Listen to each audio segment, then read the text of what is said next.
Introducing Benny Goodman and his music. Good morning, everybody. Thanks for joining me a little bit late today.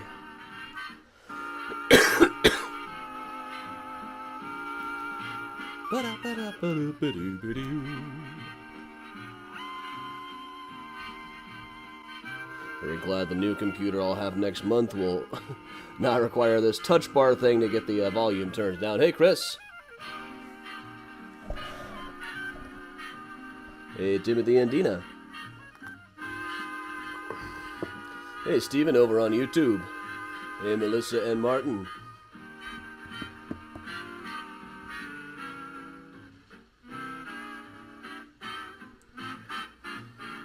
Thanks for joining me a little bit late today, everybody.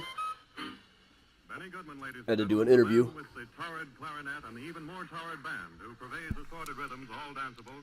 I gotta shut off the Twitter machine. I'm getting alerts. And first of all, one of Irving Berlin's greatest hits. Hey, Todd over on Twitch. Good to see you.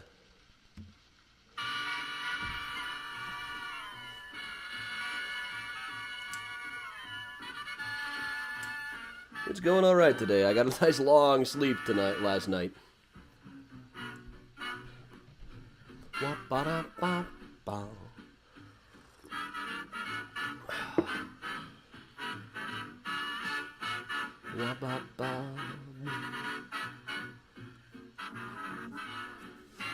Hey, Sue.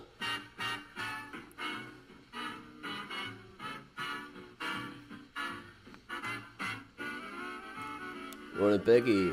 Hey, Ann. Yeah, it was fun. It's just a quick 10-minute thing for Irish news. Hey, Bridget, Luann, Ann, and Susan, Larry and Lorena. Morning, Betsy.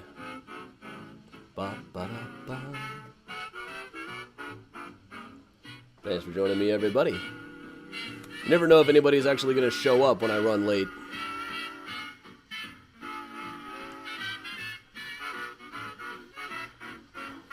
Morning, Cindy in Detroit. Hey, Diane. Hey, Mike.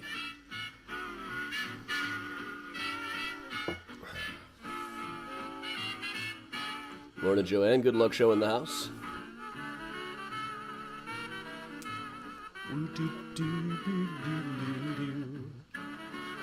Hey, Lee, I think it went all right. Hey, Carol.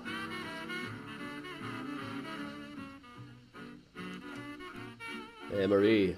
Hey, Diana.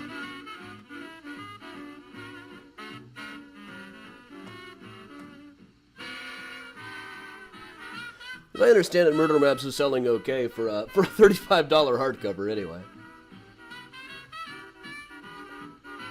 Like, well enough that they're happy with it, they've recouped my advance, etc. So here's hoping we'll lead to more things. Morning all around, everybody.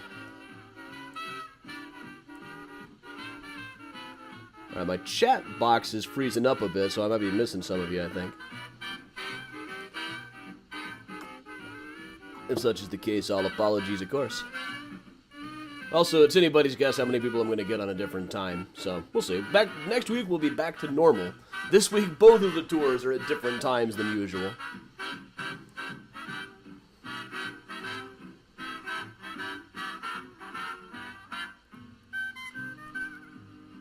Well, good morning, everybody. My chat seems to be locking up here. I haven't had anybody in a while.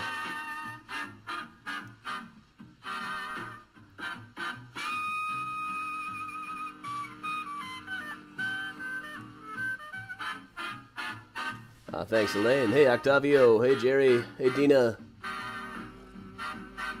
Emily and Doreen. Hey, Tracy on YouTube.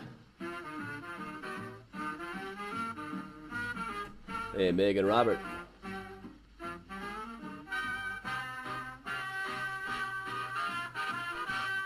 Hey, Jennifer. Thanks, Judy. You get a lot of good pictures of these two cats cuddling. They cuddle a lot. Hey, Angela, welcome back. Hey, Mary Jo, Bridget's mom. And Carolyn Hutchinson. We're not getting as many of the problems with that Facebook jail thing, are we? Where people are getting reported because they said hello?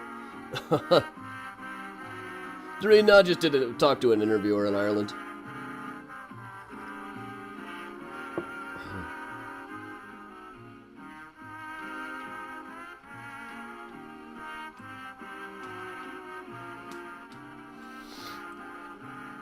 Hey, Gene, I don't think everybody else is frozen. Looks like it's running okay on this end. Hey, Marcia. Hey, Peter. Hey, Robert. Hey, Doreen. A month from now, I should have a better camera and everything working on this thing. And less problems with storage space. Hey, Sari. Hey, Trisha.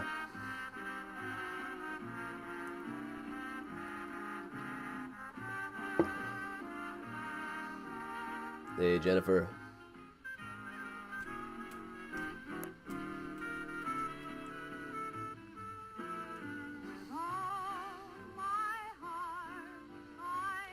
There's not much to say. I just kind of rehashed a couple of the stories that you guys have all heard before.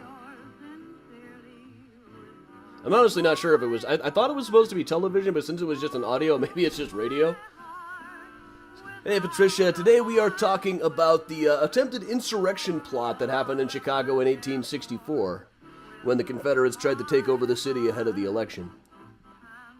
Normal political discourse. We'll probably make that joke a lot today. Morning, Patricia and Gail.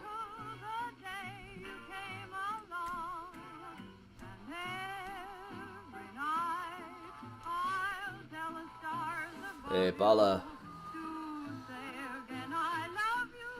With all my heart. Morning, Amy. I got some Bari sausage waiting in the Instant Pot for afterwards. Hey, Jordana, hey, Napur, that hot sausage at Bari Foods on Grand Avenue is maybe the best food they sell in Chicago. Which is saying something.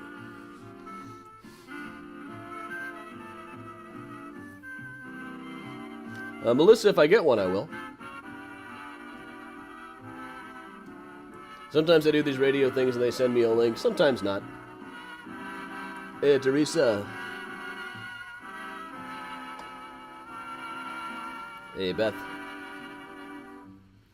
Thanks, everybody who's able to join me. And gets a lot of rhythm out of Walk, Jenny Walk. Benny Goodman and his orchestra. Boker Tov, Lisa. What best to do?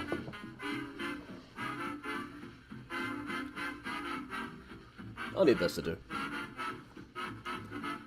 Hey, Debbie. Morning, Wendy. And Karen.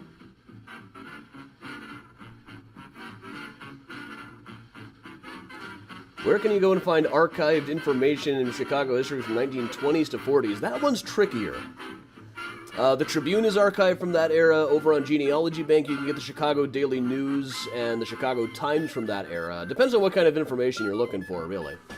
I mean, if you're looking for police files, probably won't find those. Those probably don't exist anymore. Real estate stuff, that's down in the basement of City Hall in the dungeon. Morning, Joanne.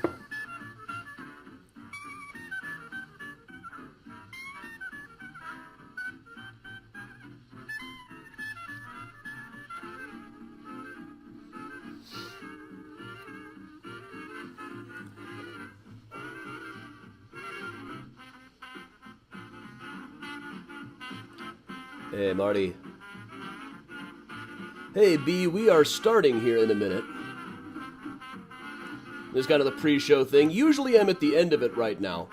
But today I had this interview with some Irish media channel about one of my books, so we delayed it for an hour. I can't remember if it was on me or on them. I don't think they had given me a start time before.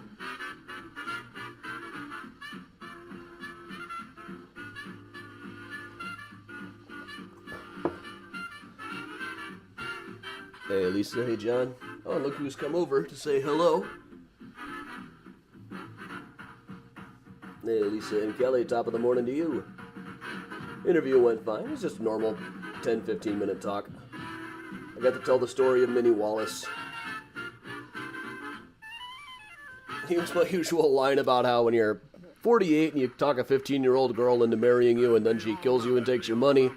Dude, you made your own bed. And now another one just in the same vein. Rosetta. We'll let Benny do one more tune here before we get started properly. So a lot of people tend to show up right at the start time and are still trying to figure out all their stuff. Oh, there's a run of comments. Morning, Martha. Chris News Murder Maps. Morning, Nancy. Good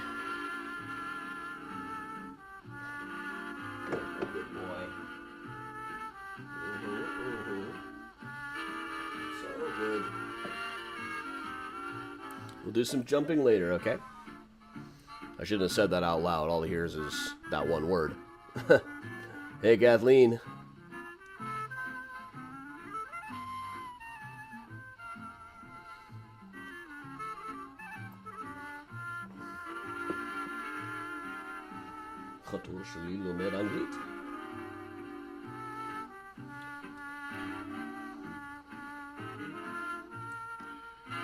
Alright, we'll let Benny Goodman finish up this tune. Got up fairly early for me today just to put this whole tour back together. There's a lot of moving parts and a lot of story in this one. I haven't done it in a long time.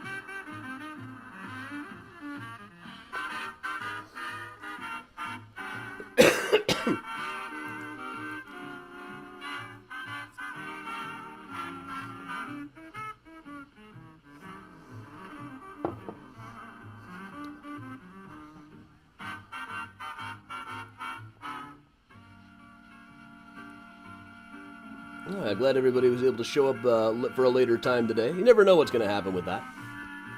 And of course, on Thursday it'll be 7 o'clock instead of 8 o'clock for the tour. It won't be quite the same thing. I'll be giving a speech for Chicagoans. I'm still figuring out how we'll be able to broadcast that. It'll probably be only on Facebook.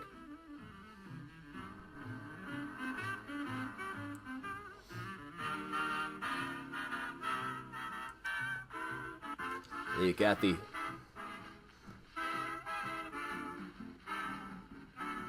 And murder pies, I like that. You know, in Smart Alex Guide, there was a section on how to make your own mustard gas.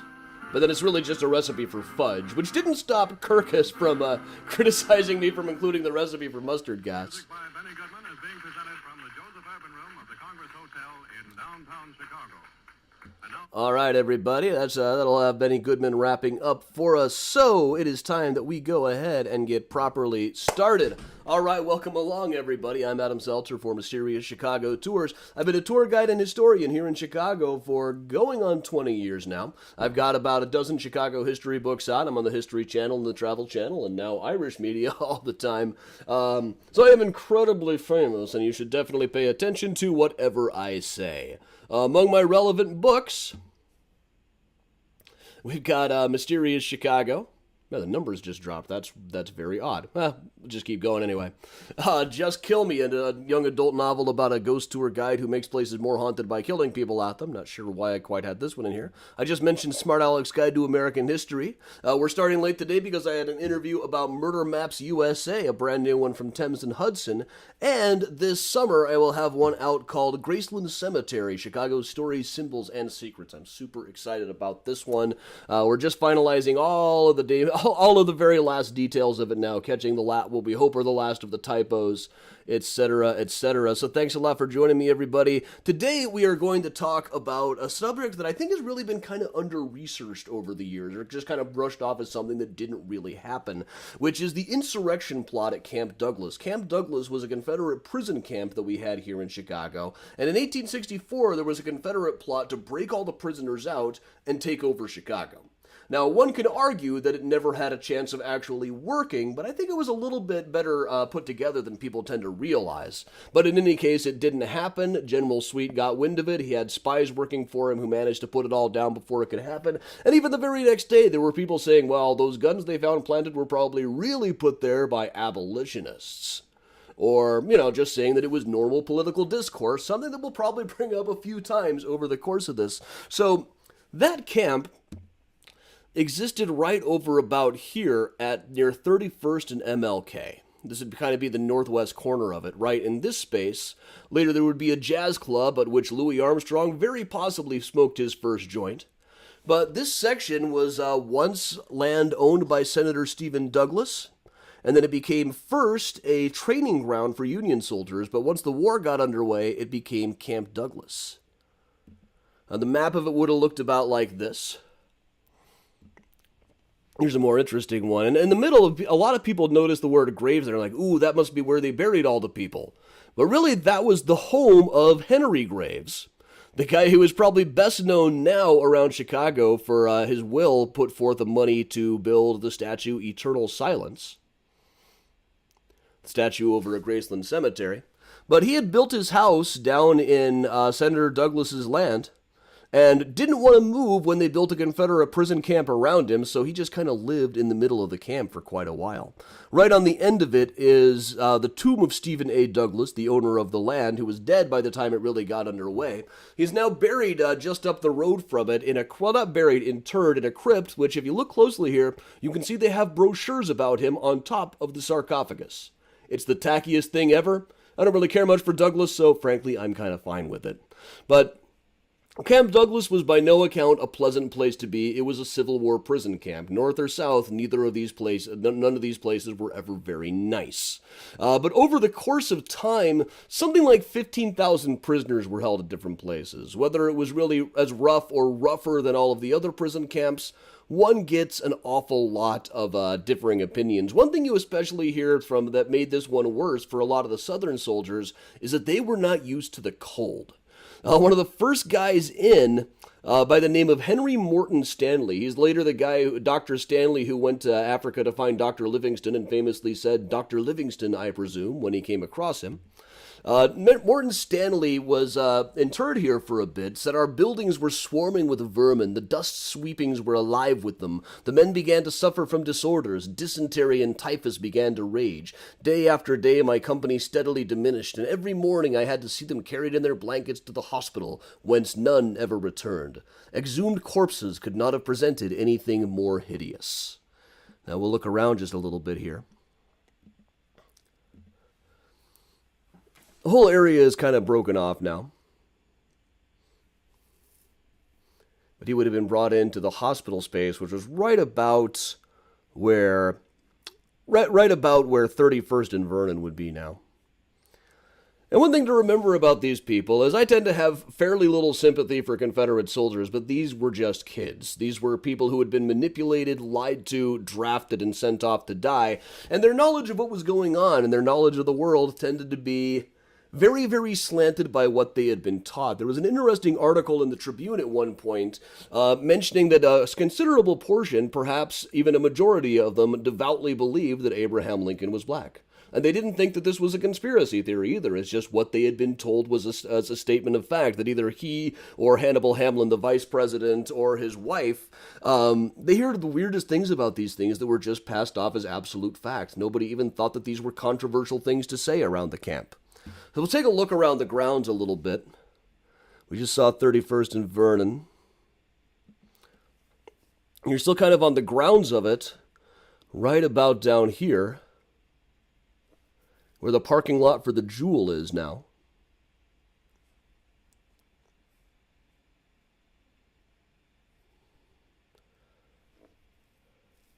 And Henry Graves' house would have been over here around 33rd Street.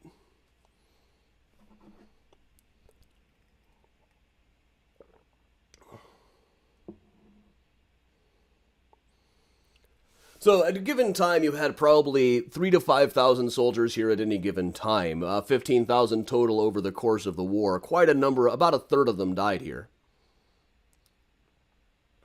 Partly because especially early on, sanitation just wasn't very great. Overcrowding was a major issue. It was a problem at a lot of Confederate prison camps and a lot of Union prison camps as well. They just didn't have the funding to make these places much better than they actually were. There was also the issue of prison transfers. Normally in a war, you have transfers of prisoners where you will let some out, you let some out, but Lincoln refused to do that unless the Confederates would start treating black soldiers that they had captured as regular prisoners.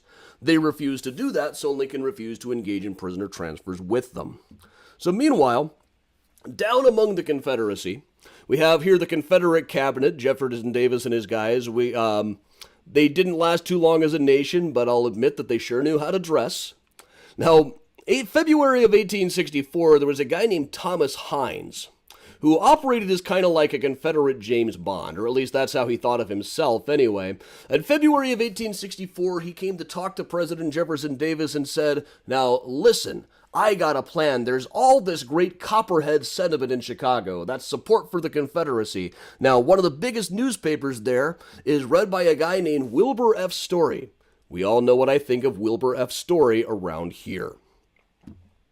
About a year before, early 1863, when the Emancipation Proclamation went into effect, Story had published a thing saying, "History does not make us acquainted with so deplorable a failure as this administration. It has never demanded men but were more forthcoming than it needed, and it has never asked for money that its lap was filled to overflowing. With these unlimited means and nearly 2 years of warfare, behold the result, and behold the prospect." Later on, he said that this was the Emancipation Proclamation would end everything, it would lose all the support. He called it the single greatest, wickedest deed in the annals of history. And at one point, Ambrose Burnside, today best known for his facial hair, and it's probably better for his memory to talk about his facial hair than his career as a general, tried to suppress the Chicago Times. He came into Chicago and shut the whole thing down. Lincoln himself said, nope, freedom of the press, you have to allow them to keep on operating. So they went back to press, and Wilbur F. Story responded by publishing the lyrics to a new song he had written that was all about white rights, to the tune of the Union song, The Battle Cry of Freedom.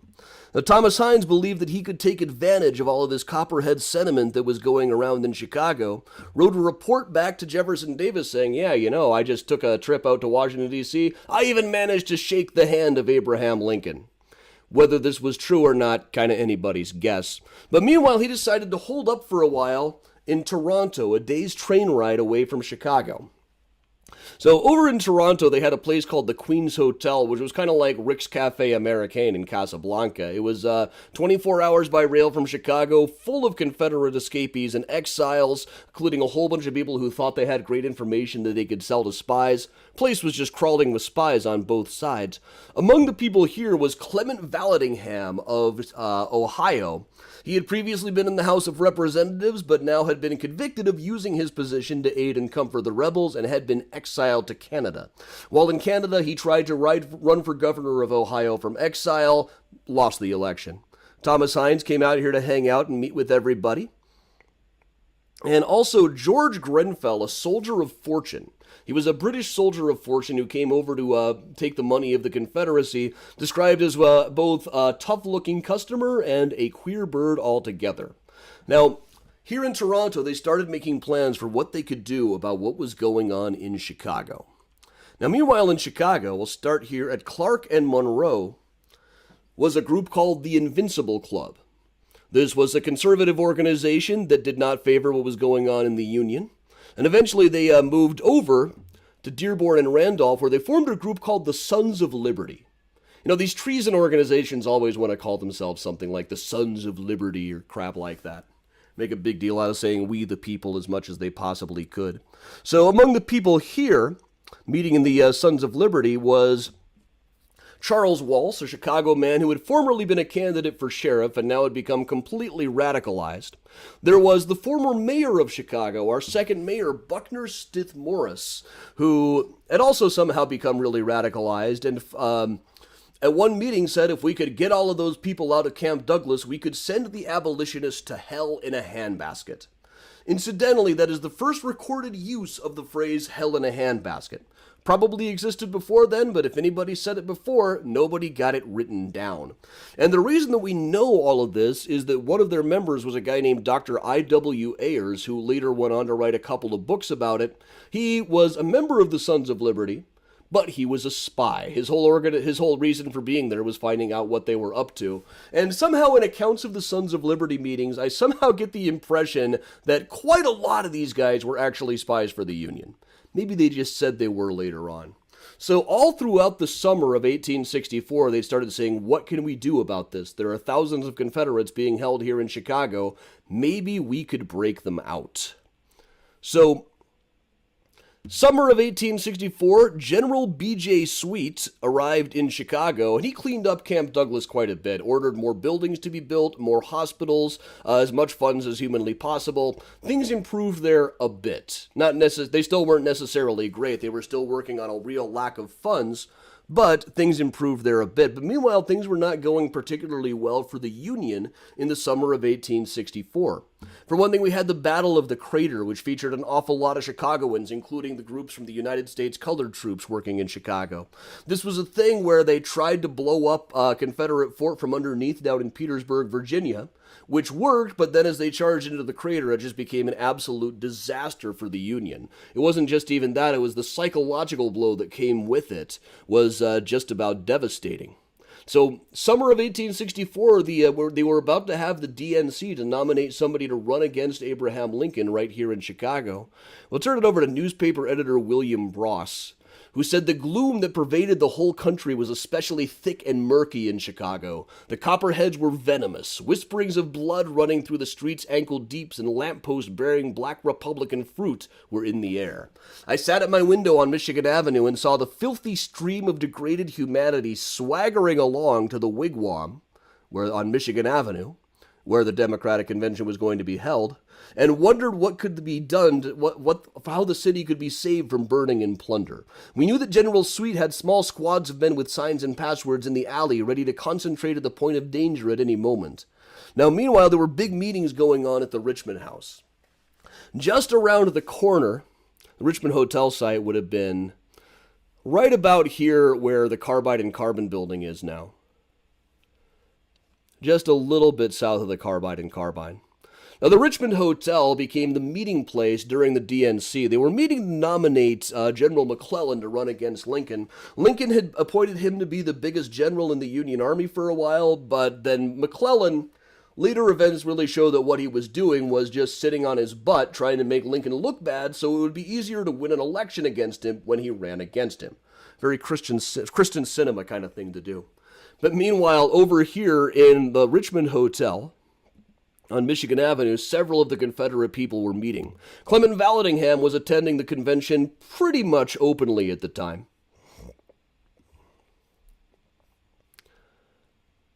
Thomas Hines had come into town too.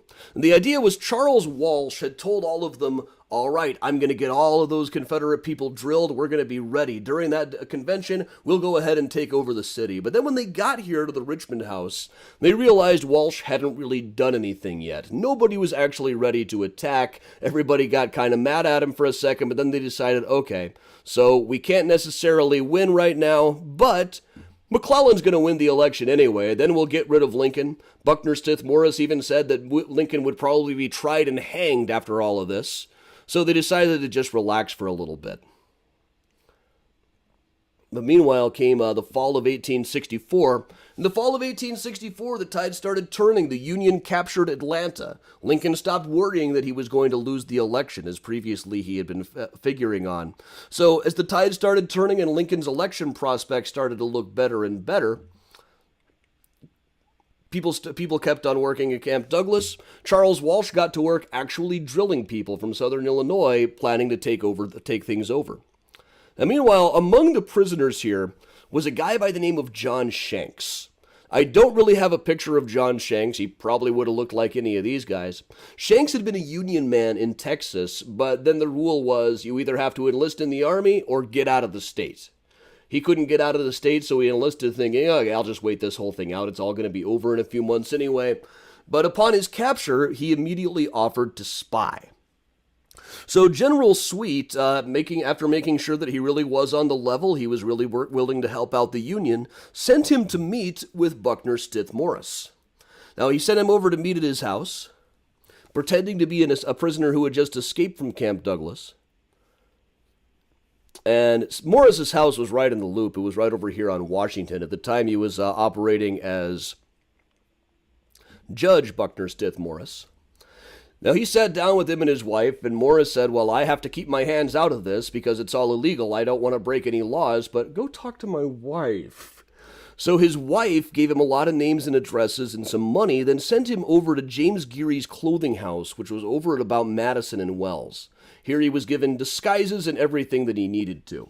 He was able to join the Sons of Liberty and talk his way into the high command, finding out that the plot was now back on. Now that it looked like Lincoln might be elected after all, Walsh had gotten to work actually drilling people. They had whole plans set up. They were going to break the prisoners out just before the election, then cut all the telegraph wires, take over the courthouse, stuff the ballot boxes, and if that didn't work, burn down the entire city.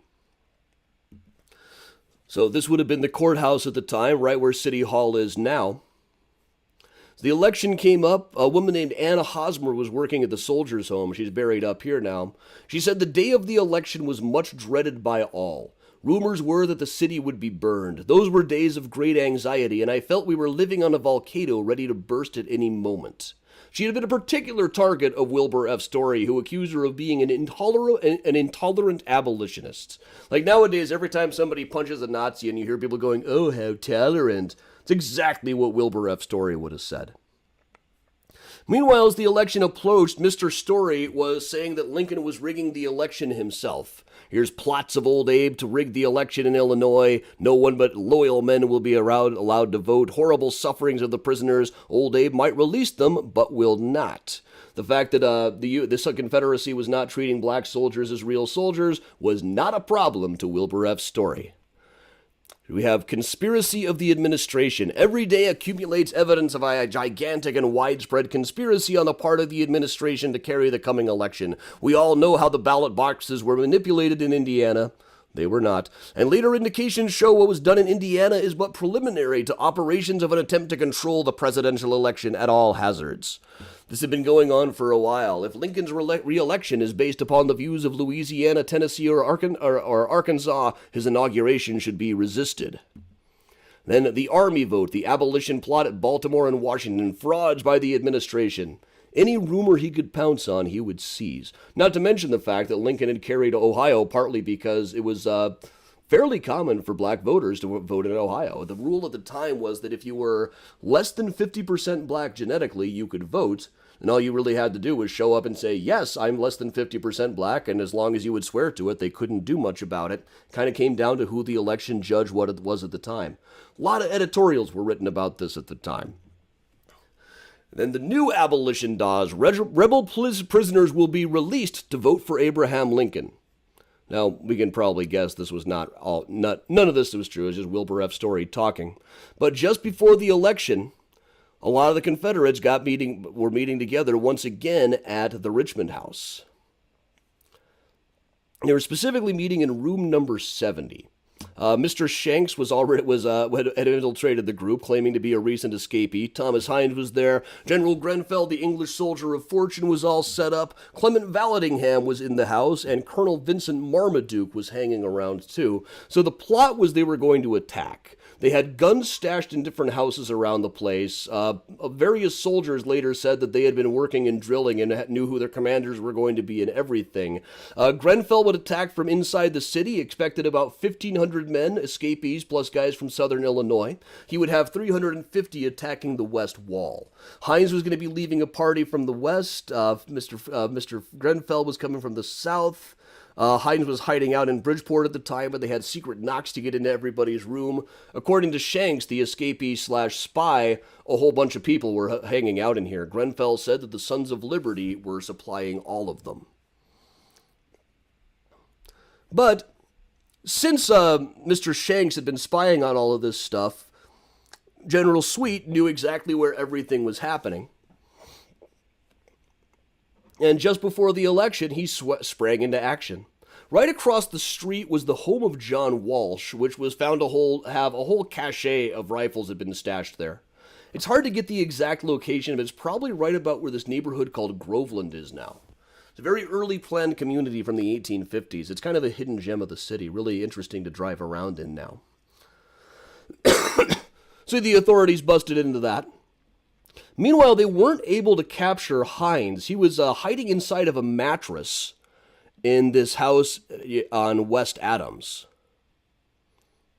In the house on West Adams, they busted in and captured Colonel Marmaduke. Some conflicting accounts as to who is exactly where. But apparently Hines was hiding inside of a mattress here and managed to make his escape. Meanwhile, over at the Matson house, which was where the Sons of Liberty tended to meet, they found more Confederates hiding out and more caches of guns. So this was announced immediately. Everybody had been elected. The rebel plot was put down. We'll cover this. This is the Chicago Tribune. The rebel plot, confession of Charles Walsh, details of the plan, the Poles to be invaded, the prisoners at Camp Douglas to be set free, a general sack of the city intended, plunder, fire, bloodshed in the streets of Chicago, the city to be laid in ruins. Now, one could possibly argue that they never would have actually pulled this off. But it's possible. Meanwhile, Confederate supporters everywhere immediately said, no, the whole thing was fake. The Rock Island Argus said Republicans are making asses of themselves. This was all a ridiculous engineering trick, the last card of the desperate shottyites. And I love that word, shottyites. I'll give them that's not like, I thought there must have been like a general shoddy that they were all claiming to follow or something. No, it just means one who is shoddy. The Chicago Times said that clearly the arms found inside of the house were either planted there by abolitionist plotters. This is kind of the 1864 equivalent of saying it was really Antifa who stormed the Capitol. They found all the guns, but Story said, the abolitionists probably made them put them there to make the Confederates look bad. Sure. General Sweet issued an order saying everything is under control. Don't be afraid to go to the polls and cast a ballot for the candidate of your choice without excitement. And as we all know, Lincoln won the election handily. Wilbur F. Story went to press saying, Mr. Abolitionist, you have won the election. We shall not now inquire by what agencies. A few days will reveal them and disclose the appropriate action to be taken by your opponents in relation thereto. Suppose now, whatever, that your triumph is a legitimate one, then rambling on and on, basically saying it's all right. Pretty soon we'll find out what really happened, and then McClellan will be instated as president. Those who had been arrested were initially held at a church at Madison and Clark. Shanks now had a price on his head in the Confederacy, was made a Union officer by Abraham Lincoln. The trial was mostly done in Washington, D.C., so a drawing from the trial. The trial didn't, by the time the trial really got underway, the war was basically over and everybody was really wanted to move on from it. But people such as Buckner Stith Morris, Charles Walsh, Vincent Marmaduke, etc. were charged with conspiring in violation of the laws of war to lay waste and destroy the city of Chicago. Buckner Stith Morris was acquitted, but frankly, it was just because he'd been very sneaky about making sure that his wife did all of the dirty work. His wife ended up being banished to Kentucky. I'm not really sure how the marriage worked out exactly after that, but he was acquitted. Meanwhile, his wife was banished. Frankly, I think they should have convicted him anyway. Others, such as Mr. Grenfell, were sent to the Dry Tortugas prison over near Key West, where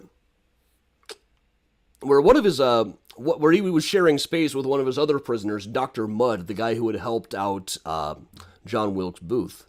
This is where they sent General George Grenfell, the British soldier of fortune. It was here that he was described as a tough-looking customer. Vallandigham was not caught himself, later on accidentally shot himself. He was on trial trying to demonstrate how a person might have accidentally shot himself with this in this attempted murder, and in the process accidentally shot and killed himself. There was I think it was Drunk History or something, did a reenactment of him down in hell, and everybody was just laughing as he tried to tell the story.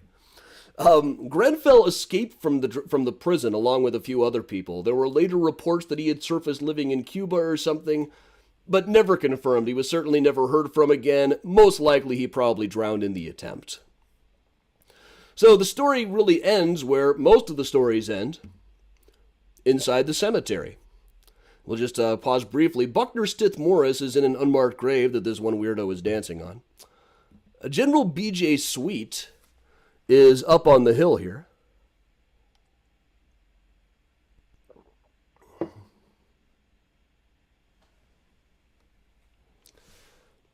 Now, the marker for General Sweet was placed here by his daughters, including Ada Celeste Sweet, who took over his job as the paymaster for pensions in Chicago. She was the first woman to hold that post, appointed by President Grant.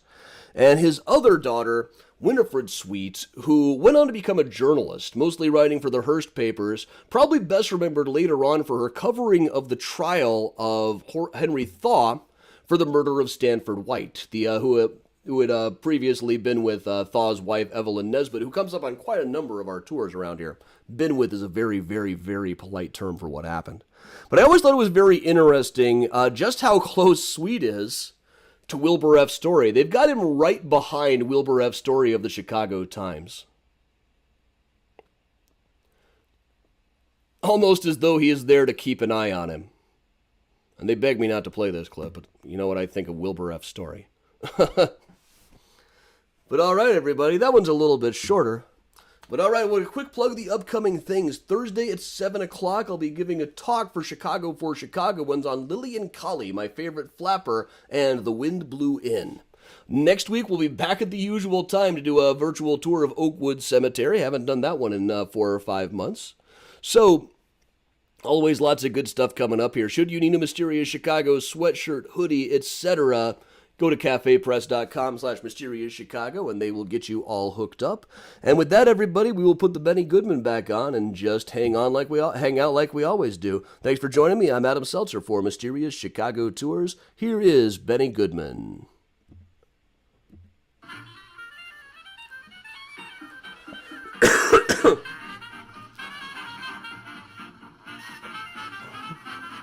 That one was a little bit shorter than I thought it did.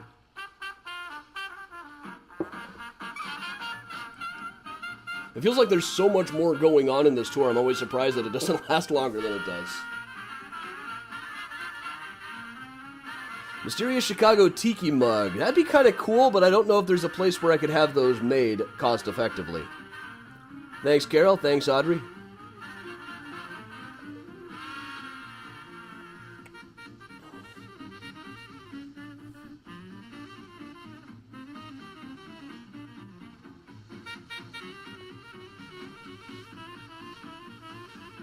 Snuggle pupping should be on a t-shirt. You're right. That was kind of caffeinated pace. I had way more coffee today than I normally do, to be honest.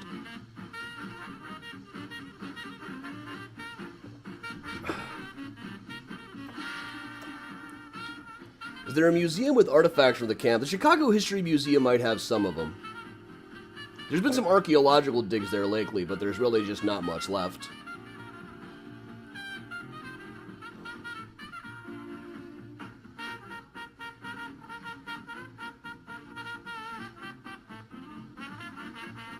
Susan, isn't the Surratt House a Chinese restaurant now? Walk and Roll, I think. Every time I'm in D.C., it's closed. Audrey, yeah, there's a couple of new Johann Hawk shirts up available at the Cafe Press shop.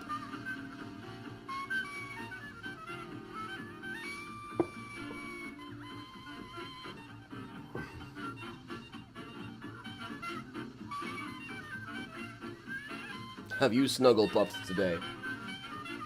Do you know where your children are? Could they be snuggle pupping? Ba-ba-ba-da-ba.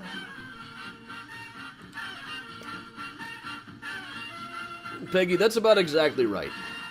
When I read stuff from back then, I'm sure I would have been voting Republican in 1860. Today, it's reading Democratic papers from 1860 sound exactly like reading like Newsmax or OAN. With a lot more big words, though.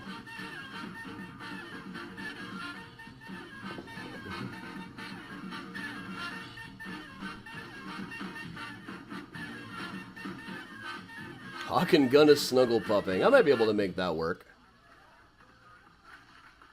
And that would put rhythm in the feet of a wooden Indian. Pictures of the two can be a little tough to find. There's only so many. I could do the one of Hawk going like this. I could have his try to make it so it looks like his arms are wrapped around Bell. Or I could just alter one or two of the. There's a couple of pictures of Hawk with his wives. They're not exactly cuddly, but I could make it look like one of them was Bell without too much trouble.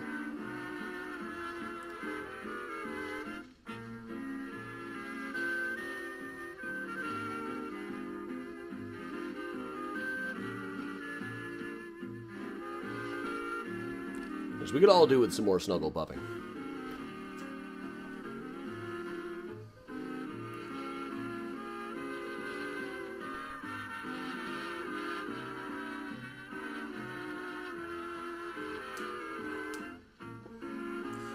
You know, there is a great quote about beer from Johann Hawk. He said, "The coffee in Chicago is poor, but I can't kick on the beer."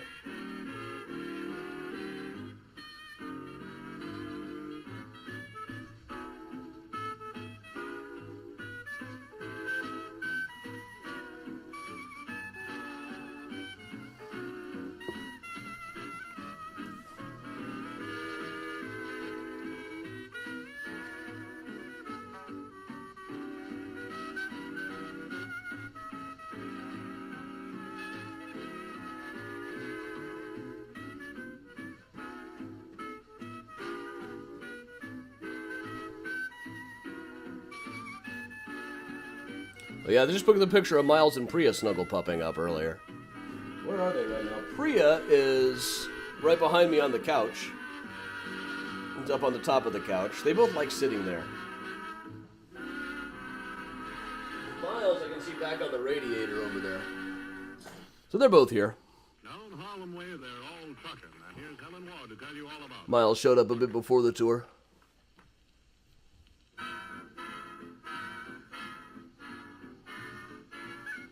Priya's getting better at chilling.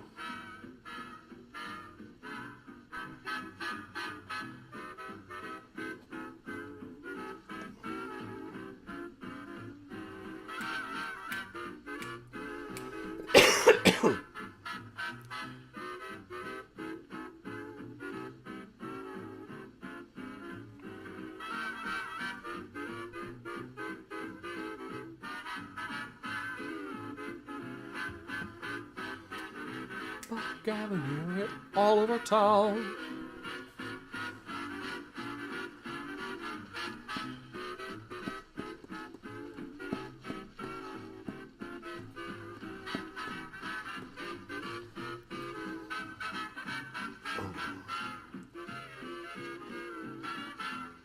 I did promise him some jumping. Let me get some jumping going here. We'll make this a little bit smaller.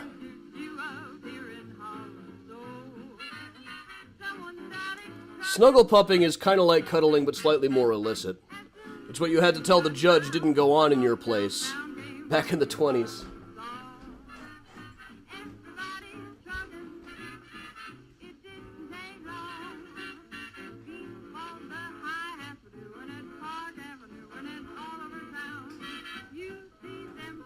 Okay, Miles.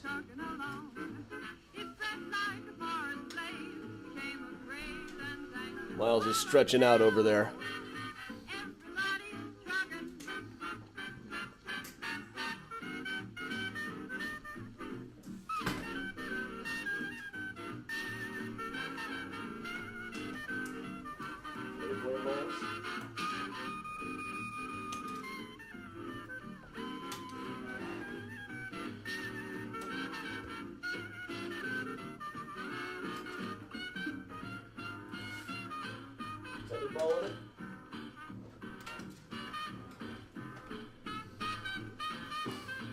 Miles is still a little bit sleepy. You can see him on the edge of the couch over there.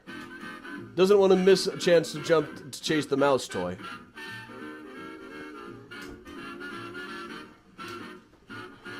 Good stretch, Priya.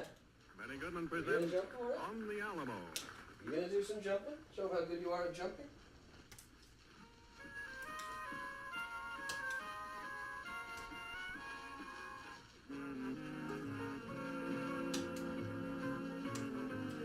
They both want to play, but they're really too tired today. But they're stretching.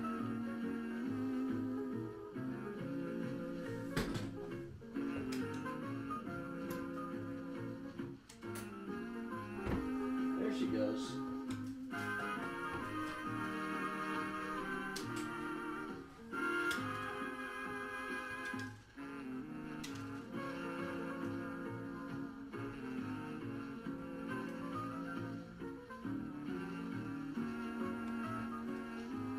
They're both just trying to catch it from below. So.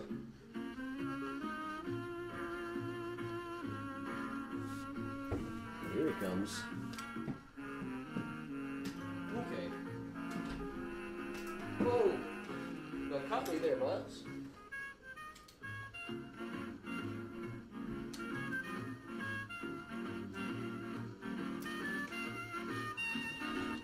think it was behind me, but Miles did one good jump.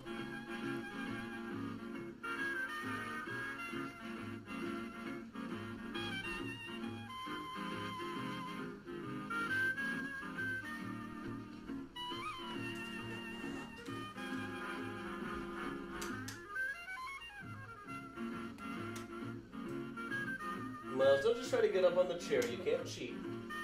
If you want to get it, you gotta come get it. There you go. Watch out.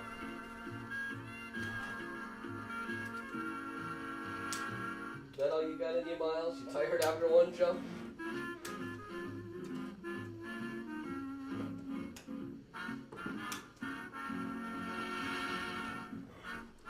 They seem sleepy today.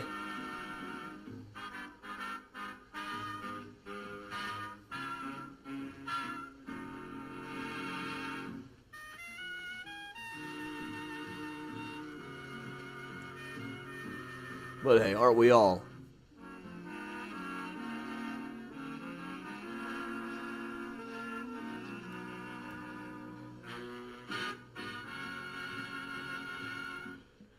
Hey, Ginger. Happy Sunday. Right in the urban room of the Congress Hotel in Chicago and dance some more to You want to get it? Benny Goodman and his orchestra, and hear Helen Ward sing Eeny, Meeny, Miny, Mo.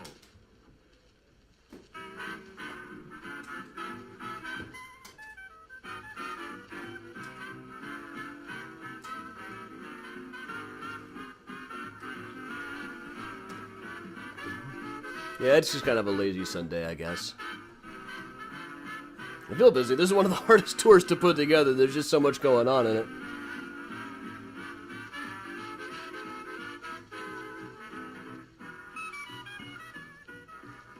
But I am going to go refill my tea really quick. Hang on.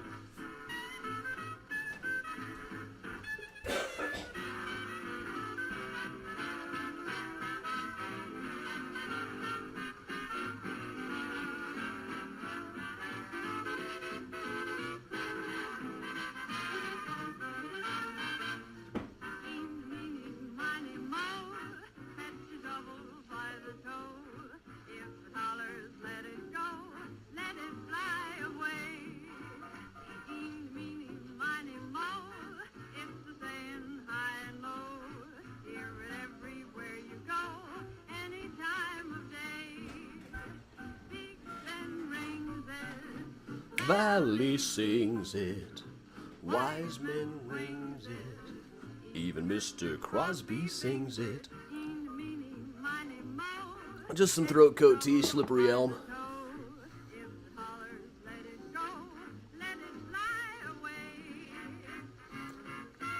Yeah, thanks for everybody joining me late today. Had an interview to do to plug the Murder Maps book. Hey, Miles.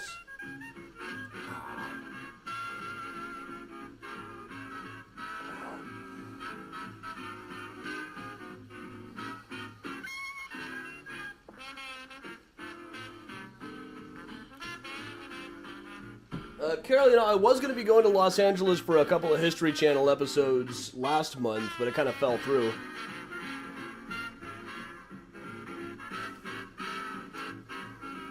Okay, now Miles keeps on hopping up here, trying to get at the thing. And we'll let the title speak for itself. Benny Goodman presenting... You come get it or not, Miles? Oh, here comes Priya.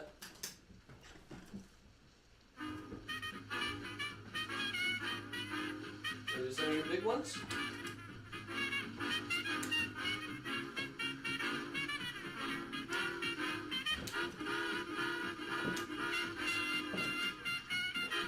Well, get over here with the frame. You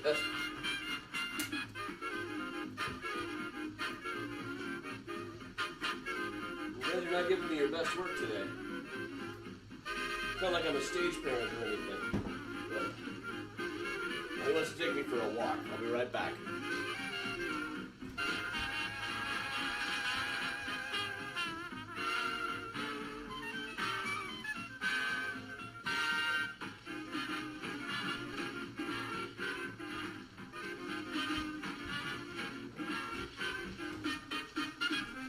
Sometimes he'll walk me clear through the house with that thing. You see, Audrey, I like my tea to taste like dirt. I like Lapsang Souchong, which tastes like burning dirt.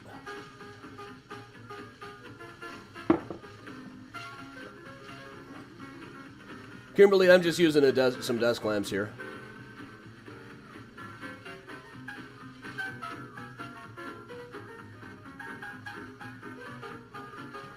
Well, I'm using my new lamp, which uses multiple points of focus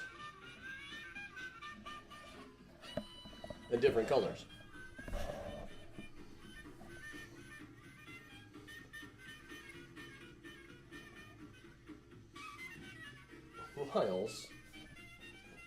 Miles is down on the shelves under me here.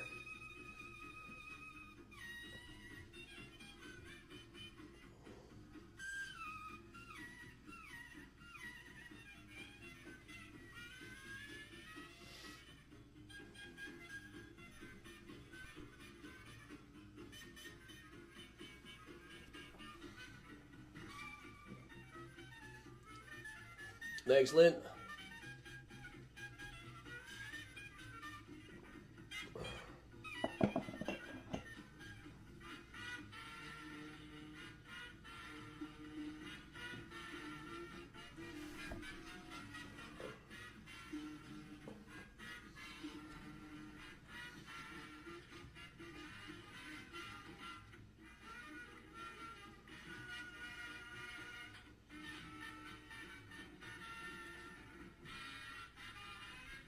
Cherry tea sounds good. I'm not sure I've had too much cherry tea.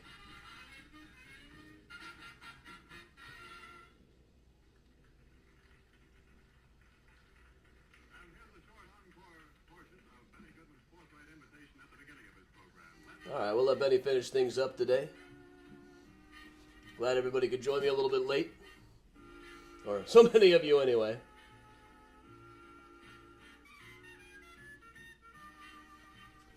Once again, on Thursday night, we'll be working a little bit differently. I'll be giving a presentation for Chicagoans, but they said we could broadcast it over on the Mysterious Chicago, so that's what we're going to do. A week from today, we'll get back to the regular time with Oakwood Cemetery. The interview went well. I just kind of talked. They just asked me questions.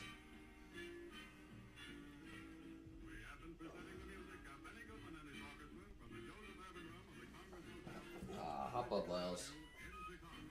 That mouse toy is wherever you just left it, over by Aiden's room. Mm-hmm. But all right, everybody.